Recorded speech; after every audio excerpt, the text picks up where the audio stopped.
to pray. There's no angels where I go, only pieces that are broken, scattered dreams across the floor. I'm home.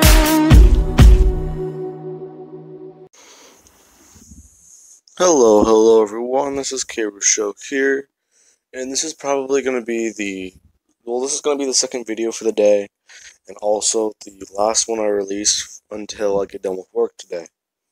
Because I won't be getting off until 11, and driving home takes around 30 minutes, and showering is probably a good 10 to 5 minutes. Now then, that basically means the next video will not come out until 12, but after that I should have tomorrow off. I believe so. They like to switch on my schedule without even telling me. I can't even use the app on my phone to figure out my schedule. I can't log in. I can't figure out anything. And it's very annoying. Because we can get in trouble if we don't know our schedules. Yet, they don't even give us the proper tools to get our schedules. You have to physically walk into the workplace, log onto the computers, and check the schedules. Which, even then, that's not very reliable, because they like to fucking change things around. Sorry, had to get that out of my system. I've had that pent up in my system for about an entire month. Now, I actually did some thinking about how I can make a bit different for the combat test in UA. And I'm not building up to that part, and I probably will not be getting into it in this part of the what if. I am not very sure, but I had an idea, and it actually kind of scientifically makes sense. Alrighty, now then. Okay. Oh no, wait.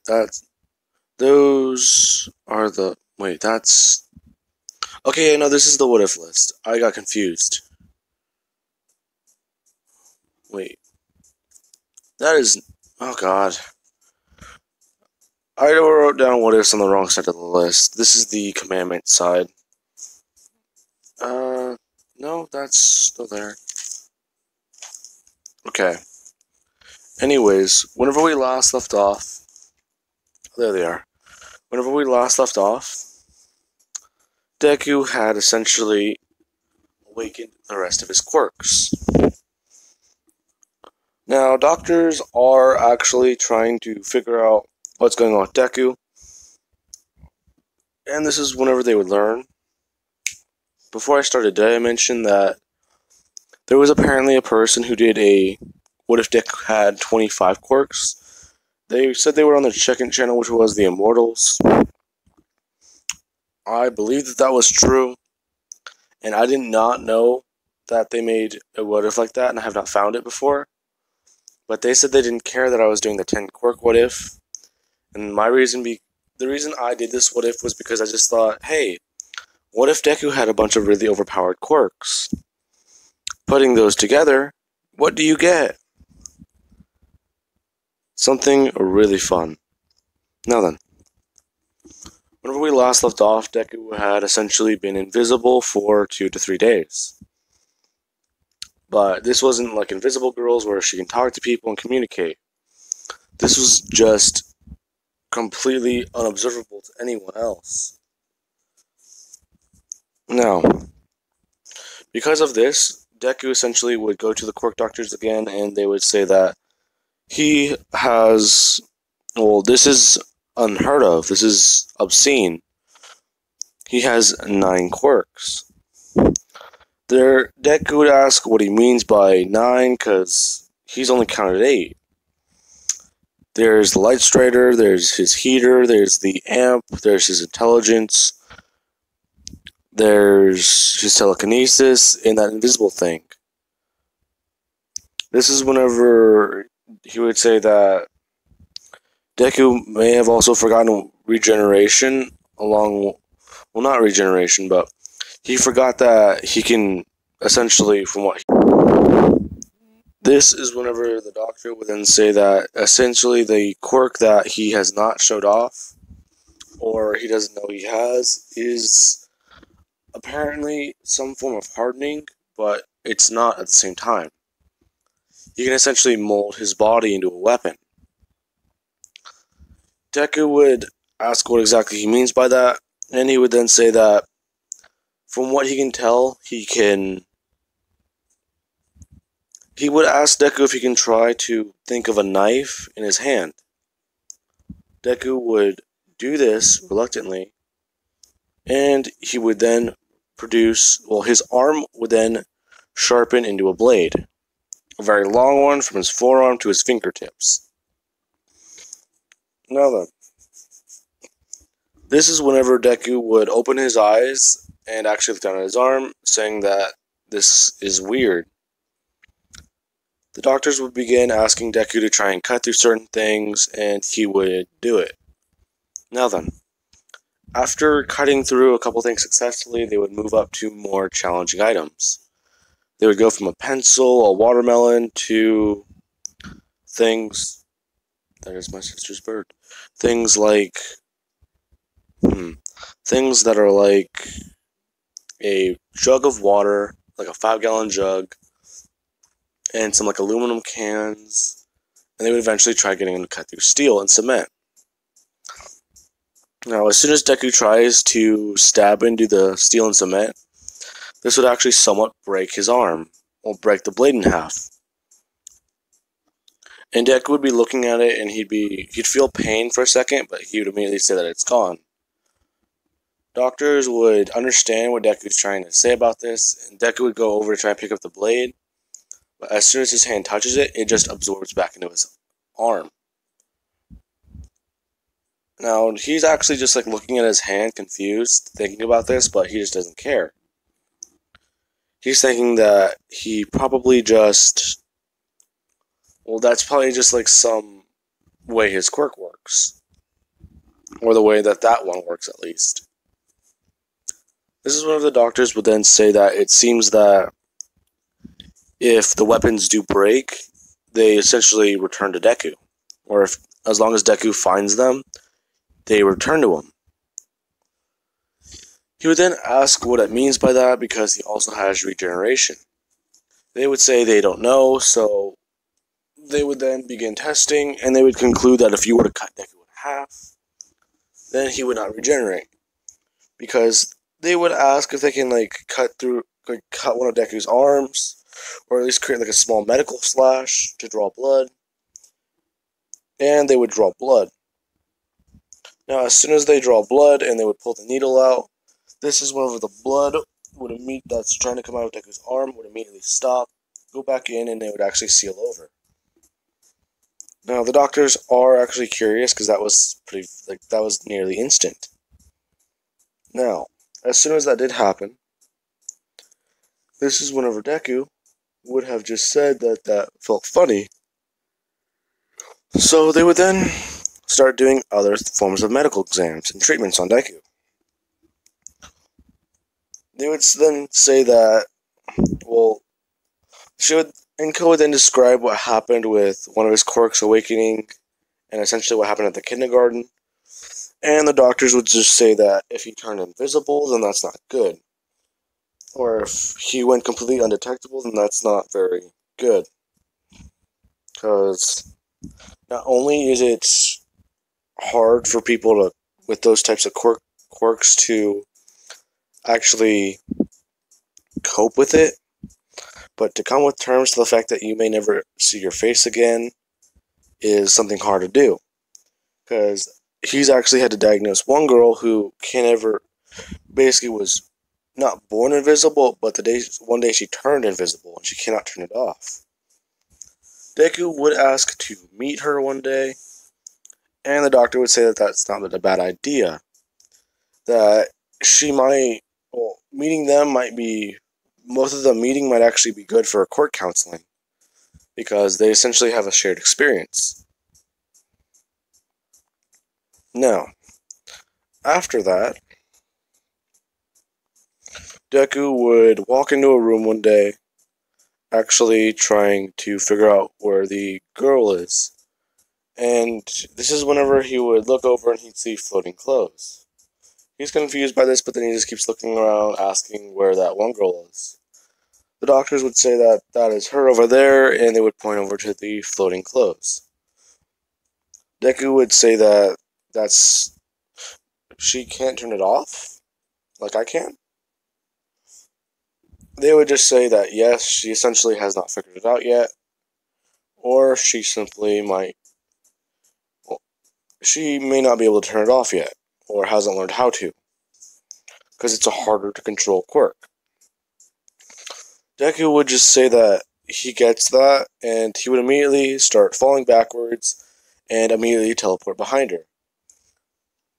She would then be confused, and he would say that his name is Izuku Midoriya, and that it is a pleasure to meet you. Oh crap, I forgot. Oh my god, I forgot Invisible Girl's name. She really is hard to forget. Okay, now then. This is whenever she would say that her name is... her name is Toru Hakagure, I believe. She would just say that most people call her Hakagure, or I believe Toru, because in Japan they call them by last names to be formal. Oh, okay. I'm gonna check that real quick. Okay, I saw a notification pop up, and I thought it was the Immortals actually replying with their main channel, because I'm actually really interested to see that what if, because I don't think I've seen it before. Now then, this is whenever she would say that her quirk basically, as you can see, makes her invisible, and she has not found a way to turn it off. Now, she would then say that it is very hard to cope with this because it's not easy, and the only time she ever feels comfortable is whenever she would try putting on makeup or try and make herself visible again.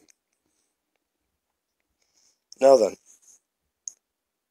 this is whenever Deku would say that he kind of understands because one of his quirks actually does make him invisible, and not only can he not even see himself, he would then tell her that it's kind of worse than her quirk. She would just kind of yell at Deku saying that that can't be because her quirk is one of the worst. He would then just say that people cannot see him or hear him, and that he has to use his other quirks to actually communicate. He essentially is completely and utterly doesn't exist when he uses it. She wouldn't believe him, and then he would then say that it's kind of a hard thing to prove, so he'll just show her. And he would immediately just disappear along with his clothes. Now, she's kind of jealous because... Oh yeah, my sister's in the shower. She's kind of jealous because she cannot completely disappear like that with her clothes. And as you guys know in the anime, she is literally a pair of gloves and shoes as a hero suit. That's not very good. Now then, she would then go on stating that that's pretty weird, but it doesn't prove anything. And she would then outstretch her hand to try and find him, and she would immediately press on Deku's arm. And then when she does this, she actually does like jump back a bit because she was wearing gloves. And Deku would immediately grab like water from a water cooler that's in the room and actually just coat his arms in it, or coat one of his arms in it.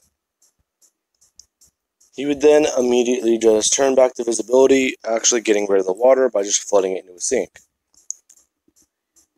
He would then say that that is essentially how it works.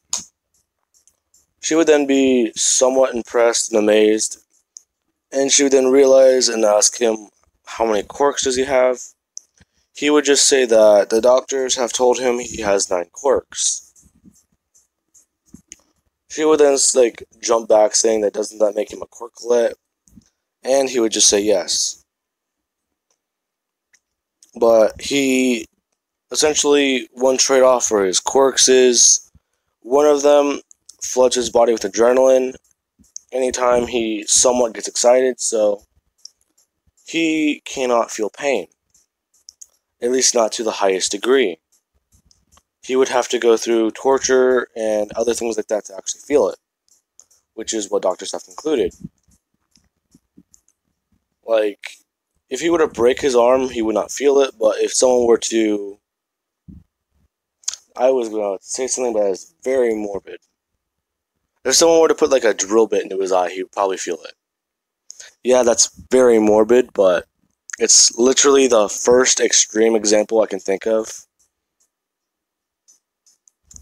Now then, that is whenever she would actually somewhat actually agree with Deku, and then Deku would meet another kid who was actually brought in.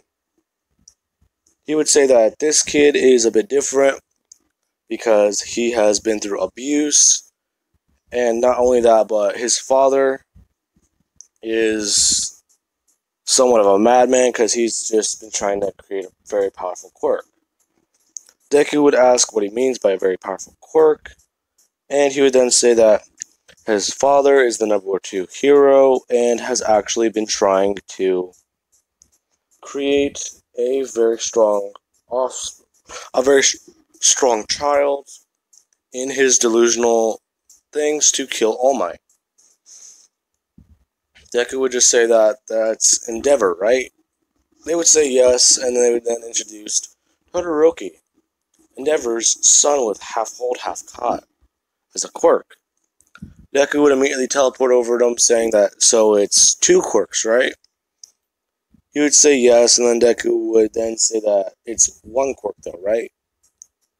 He would say no, it's 2, and then Deku would just say that not really, because essentially it's your quirk and it's considered, well, it's classified as 1 quirk, half and half, right? So it means that you can shoot your own fire out of your left side or your eyesight, your other side, right? He would ask Deku how he knows so much about his quirk already, and Deku would just say that from what he sees, it's his mom being ice would probably be blue or cold, and fire would be red, which is hot, so he's just picking it up off of your hairstyle. The doctor would say that this is Izuku Midoriya, and he is a quirklet. This is when Todoroki would say that, so a quirklet with how many quirks? 3, 4, Deku would say 9. As soon as he said 9, Todoroki would just immediately be impressed, ask him more questions about his quirk. And yes, this is actually before Todoroki got his scar, before people ask. Because his mother literally just called the cops on him. And they would have walked into Endeavor, beating the shit out of Todoroki in order to train him to actually try and be better than All Might. Because, let's be honest, in real life, why would you not call the cops on that guy? Like, literally anyone would. Even if you're like a victim, you still would just call the cops on him. She would not. Let's say that she was actually mentally stronger, because quirklets, knowing that they exist, would actually somewhat terrify people, but people actually not being afraid of them sometimes because of the stories and actually fearing them, it would create mixed emotions. So she would realize that if Todoroki is somewhat of a quirklet, then she has to actually take matters into her hands. Because she thinks that he may have inherited the fire abilities from Endeavor and the ice abilities from her, but he might one day awaken more quirks. And she doesn't want Endeavor to actually have access to Todoroki if he does. Which he will not. But she essentially did that to actually try and protect Todoroki because of how sensitive quirklets actually are. Then after that, this is whenever they would actually ask what is going on. Well, this is whenever the doctor would introduce Turo to Todoroki. He would say that her quirk's invisibility, isn't it? Because he can't see her. She would say yes, but it's also... well, that's basically it. And after that, Deku and Todoroki would actually meet, and they would be somewhat friends. And they would then go to a specialized school that also does include a quirk counseling group. Now, because of that, they would be going to, let's say, Todoroki's high school, and Deku would never see Bakugo again. Well, he would still be in the same town, but just in a different area.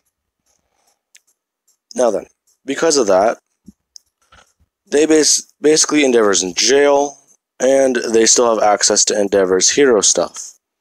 Like, his agency got turned over to Todoroki's mother, and she just works for the... Well, she basically controls the agency and does all that. But with her quirk, she essentially is a sore thumb sticking out in the agency, so they would not trust her. And she would actually have to do a lot of odd jobs and things to actually build trust in the agency and actually get people to respect her and actually follow her leadership. Basically like a main character in a campaign. Another settlement needs your help. Anyways, that is where I'm going to be leaving this part off of. And I think I can actually start going forward with the story a bit more. With everything like that. So I can actually start aging up the characters and actually going into the what if properly. But yeah, I now have Hitman Reborn written down on my quirk list. And this is where things are going to be leaving off of. Well, I'm going to be leaving off of things right here, and I'm going to be getting dressed and going to work now, guys. Alright, guys. Have an amazing day, and I hope you enjoyed the video.